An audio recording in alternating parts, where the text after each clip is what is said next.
家好，这里是一家大厨房。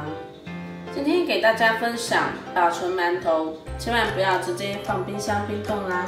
教你正确保存方法，保存半个月一样蓬松暄软。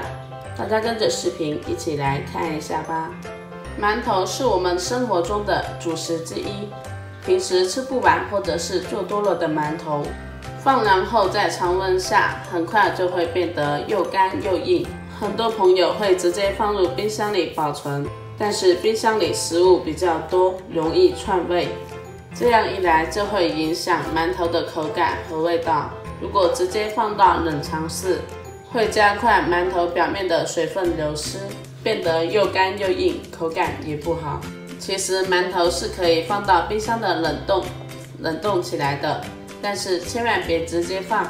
做好的馒头彻底放凉后，包上一层保鲜膜，注意要包得紧实密封状态，这样就可以啦。准备一个保鲜袋，把馒头放进保鲜袋中，把里面的空气尽量挤出来，然后将口封好，然后放入冰箱的冰冻里就可以啦。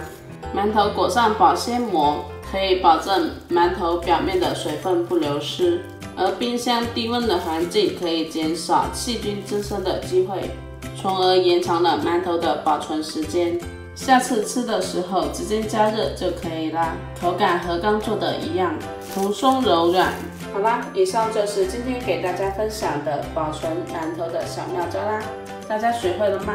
学会了，大家记得转发分享给身边的朋友们，也学一学哟。